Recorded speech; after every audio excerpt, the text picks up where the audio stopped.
Olá, aqui estamos. Estou acendendo as luzes aqui. Espera aí. Aí. Pronto. Tudo bem com vocês? Como é que estão? Apagou de novo, agora sim. Boa noite, boa noite, boa noite. Para um pouquinho atrasado aqui. Boa noite para Amanda, para Milena, para Ânica, para o Igor, para Jussara, Gabriel. Amanhã, presta atenção, ó, aproveitando que o Gabriel tá aqui, ó, olhem aqui, ó, Gabriel Literatura, tá vendo? Amanhã a live será na página dele. Nós vamos fazer uma live sobre mitos de amor, especialmente o de Eros e Psique. Não percam. Depois eu vou postar aqui também na minha página, vou marcar o Gabriel, assim vocês já podem segui-lo e fiquem atentos para amanhã, tá? Então amanhã a live é especial às 19 na página dele. Sejam muito bem-vindos aqui também Vanessa, Júlia, líder do Narcisos em Redenção. Espero que vocês tenham gostado da aula de ontem. Aliás, quem não assistiu a aula de ontem, está no YouTube, a quarta aula do curso O Erro de Narciso, tá? Ana, bem-vinda, que bom que você está ao vivo. Letícia, bem-vinda também. Então vamos lá, já perdemos algum tempo aqui, porque eu estava atrasado. Eu vou começar logo com o tema de hoje. Deixa eu anotar, vocês gostam que eu anote, né? Então pera lá. Deixa eu anotar aqui, ó. Ai, pera lá. Opa, aqui. Aí, pronto. Fixar. Aí, agora sim. Tá? Tá aí. Então, o tema da live de hoje é autorretrato. Tá? Primeiro eu vou diferenciar autorretrato no sentido literário de memórias e autobiografia. E aí vou dar uma dica para todo mundo fazer o seu próprio autorretrato. Tá? Então, vocês sabem que uma das coisas que a gente mais faz aqui nessa página, um dos pilares do meu trabalho, um dos pilares desta página e de tudo que eu tenho feito, escrito, cursos que eu tenho gravados, etc., é justamente a autobiografia. Porque eu parto do pressuposto, aprendi isso com alguns dos meus mestres, entre eles o Olavo de Carvalho, o Julián Marias, o Ortega Gasset. Partimos do pressuposto de que um homem que não sabe contar a própria história não sabe quem é. Não sabe o que está fazendo no mundo, está flutuando aqui, não tem as convicções pessoais necessárias para viver bem, para viver de maneira madura. Então é preciso que você conte tua própria história para você mesmo, de preferência com Deus como observador, Deus como interlocutor, para que você não finja, para que você não minta, para que você não esconda coisas de você mesmo. Então é importante ter essa presença de Deus consciente na tua vida, a quem você se dirige ao narrar a tua própria história, tal como fizera Santo Agostinho no livro Confissões. Então, se você não fizer isso direito, se você não contar a tua própria história, você não tem posse de si. É o que está lá naquele meu livro, Por que Não Somos Felizes, que vocês conseguem hoje em dia só comprar o e-book, né, a versão digital lá no meu site. Então você precisa, para se conhecer, para possuir o próprio ser, pelo menos tatear o próprio ser, contar a sua história, contar a sua história de vida para você mesmo. Então essa é uma das coisas que eu mais bato na tecla e que eu mais falo aqui e em outros canais aí que eu estou sempre aparecendo. Muito bem.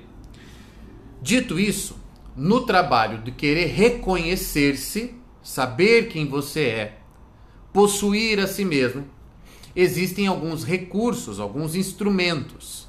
Um deles é a própria autobiografia, em que você vai tentar contar a exaustão a tua história de vida. Pode ser cronologicamente, pode não ser cronológica, pode ser pode ter outro fio da meada, como por exemplo contar da descoberta da tua vocação em direção aos outros temas da tua vida. Pode pegar como espinha dorsal da tua autobiografia a sua carreira, o seu lugar enquanto mulher, a sua posição na família. Uma autobiografia é você contar o máximo que você pode e sabe da tua história a partir de um princípio, a partir de um fio da meada, de um elo que vai dar coesão a toda essa história que você está contando de si mesmo. Isso é autobiografia. Então essa é a mais extenuante maneira de você conhecer-se, possuir-se narrativamente. Você vai ficar lá, dia após dia, escrevendo sobre a tua trajetória ou as tuas trajetórias. Também existe o diário, que eu falo muito também aqui nessa página, porque o diário é um recurso bastante interessante que vai auxiliar no registro das experiências que você está tendo ao longo dos dias. Você vai usar, e o diário só tem efeito, só tem sentido se ele for escrito diariamente.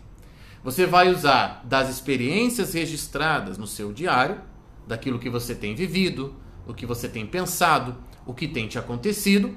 Você vai reter todas as experiências que você conseguir neste diário. E, portanto, isso vai servir de material, de matéria para a autobiografia. Quanto mais você tiver esse exercício e fizer esse esforço de falar consigo mesmo, de olhar para o seu dia, ter o hábito da anamnese, do exame da própria vida, o exame daquele dia, e registrar isso, tá, na maneira mais pessoal que você puder, mais material você tem para escrever a autobiografia, que tem um nível de complexidade muito maior, como acabei de dizer. Também auxilia a autobiografia, a narrativa de si mesmo, memórias, que não são a mesma coisa que diário, nem que autobiografia. O que é um caderno de memórias? É o que o nome já diz. Você vai anotar ali certas memórias que você tem, que você tomou consciência, certas reminiscências suas. Você está lá vivendo um dia, conversando com a sua mãe, e aí você lembra, sua mãe começa a falar do assunto, você lembra daquela vez que vocês foram para a praia, que aconteceu alguma coisa importante da tua história, tarará, tarará. Você não quer que aquela memória se perca, aquela memória é importante para você, você vai lá e registra essa memória. Entende? Você pode até registrar no diário. É que o diário não é limitado simplesmente por memórias. O diário, o que é o diferencial do diário? É que o que você vai escrever deve ser assunto daquele dia.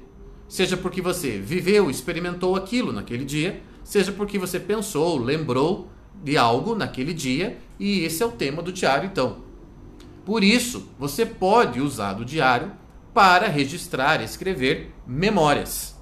Então, existe a autobiografia, existem as memórias e existe o diário, que é um meio de registro, tanto das memórias quanto dos teus acontecimentos diários, que você vai usar depois tudo isso como matéria para a autobiografia. Tudo bem? O que eu estou... escrevi autorretrato errado ali. Ó. Tem um E a mais. O que eu estou propondo aqui é o autorretrato. Olha, daí a gente vai emprestar essa imagem dos pintores. Que, muitos deles famosos pelos autorretratos que pintaram. Então, o que é um autorretrato? É quando o pintor, olhando para si mesmo, naquele determinado momento da vida dele, ele reproduz, ele faz uma reprodução artística, claro, daquele momento presente dele. Isso é um autorretrato. É um condensado, uma imagem condensada do momento presente. Ok? Então, olha só, passando isso para os exercícios de autobiografia, para o campo mais literário, o que eu quero propor para vocês, que eu acho um grande instrumento de autoconhecimento? É você escrever um autorretrato. Ou seja, você separar lá uma folha do seu caderno, do seu diário, ou um arquivo no seu note, no seu celular, e você descrever o teu estado presente. Descrever você mesmo nesse momento. Então, pode ser mais densa, mais cheia de elementos, ou mais simples, mais resumida, vai depender também do seu esforço, da sua técnica, da sua habilidade com as palavras, do quanto você consegue se expressar por escrito, do quanto você não consegue, seus limites. Aí você vai reconhecer que tem que dominar bastante a linguagem para fazer certos tipos de exercício, etc. Tudo, enfim, está tudo confluindo para a mesma coisa no final das contas. Linguagem, mito, autobiografia, todos esses temas acabam confluindo para uma mesma coisa que, enfim, é a posse de si e a intimidade com Deus. Mas eu quero que você faça, então, esse seu autorretrato.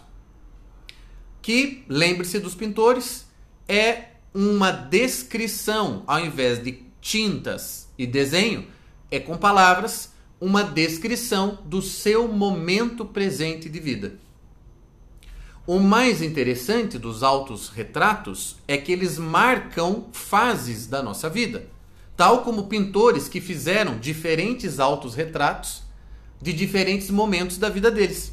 Fizeram lá um autorretrato, autorretratos. Fizeram lá um autorretrato aos 20 anos, um autorretrato aos 30, um autorretrato aos 40, ok? Então eles vão fazendo isso e cada autorretrato desses condensa, dá uma imagem daquele momento de vida, da presença que você estava sendo naquela determinada circunstância, daquela fase da tua vida. E você olhar os diferentes autorretratos vai te dar essa percepção de o que continuou, o que mudou, o que aconteceu do último autorretrato para este, etc, etc. Gabriel está até falando aqui de um filme que eu adorei. Filme, olha, extremamente tocante, dramático, que é esse First Reformed. Fica aí a dica para vocês, tá? First Reformed. Então você vai fazer esse autorretrato. E seria legal você fazê-lo, por exemplo, 2, 3 vezes no ano. Seria você separar um dia lá do teu diário para descrever o teu momento presente como um condensado do que você está vivendo naquela fase da tua vida. E depois você relê. Passado um tempo, você vai relendo os autorretratos e vai comparando um com o outro. E vai percebendo o que permanece, o que muda, o que se alterou ao longo da trajetória, o que parece estar sempre presente em qualquer autorretrato que você faça, etc. Deu para entender aqui o sentido do exercício? Ele vai marcar uma fase, ele vai marcar um momento e será uma imagem daquela fase, daquela circunstância que você estava vivendo. É tudo para contribuir para a posse de si, para o conhecimento de si. É para isso, ok? Então fica aqui essa dica. Veja tudo que você pode fazer usando um caderno ou as notas do teu celular. Desde o diário, passando pelas memórias, autobiografia e agora mais essa ideia do autorretrato. Você vai separar um dia e você vai fazer isso com alguma frequência, seja trimestralmente, seja semestralmente ou seja anualmente. Mas para se exercitar seria legal fazer trimestralmente. Você vai parar, vai rever a trajetória dos últimos meses, o que foi que te aconteceu, como é que você está hoje e vai tentar condensar isso numa imagem por escrito, tá? Não é simplesmente escrever o que você estava sentindo naquele momento. A Bibi aqui está perguntando. O sentimento não pode ser a tônica do autorretrato. O sentimento você deve prestar atenção. O que você está sentindo sobre você mesma? Está feliz? Não está feliz? Está gostando da tua vida? Não está gostando da tua vida? São importantes, mas a descrição não pode ficar no sentimento. Ela tem que ser um pouco mais objetiva do que simplesmente o seu sentimento sobre seu momento de vida. Tá? É descrever e condensar o momento de vida como se você estivesse pintando mesmo o teu estado de alma. No teu autorretrato, desse exercício que eu estou propondo, não vai estar teu rosto pintado, teu dorso. Vai estar tua alma. Tua alma está pintada ali, entende? É um exercício muito bom de autoconhecimento. E se você associá-lo aos outros exercícios, você está muito bem encaminhado, tá? Em termos de processo de posse de si, como eu sempre falo lá no meu livro também, Porque Não Somos Felizes. Ok?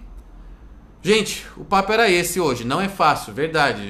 Não é fácil. O negócio aqui é complicado, mas enfim, ninguém disse que viver era fácil, né? Se alguém te disse isso, te enganou. Pegadinha no malandro. Viver é difícil, é dramático. E a gente está aqui para lembrar disso e ao mesmo tempo ter os recursos para enfrentar isso, para não desistir. A desistência não é uma opção, tá? Então, bom final de quinta-feira para todo mundo, que eu hoje tenho grupo de estudos que vai até a alta madrugada. Por isso que eu tenho que sair correndo daqui. A live vai para o YouTube, vocês sabem disso. Quem perdeu aqui o começo da live ou a Vanessa chegou agora, não se preocupe, vai lá para o YouTube daqui 10, 15 minutos, está lá. Vocês podem assistir. Amanhã, 19 horas, com o Gabriel na página dele. Depois eu vou postar marcando o Gabriel e vocês estarão amanhã online nos acompanhando. Assim eu espero. Tchau, tchau, gente. Fiquem bem.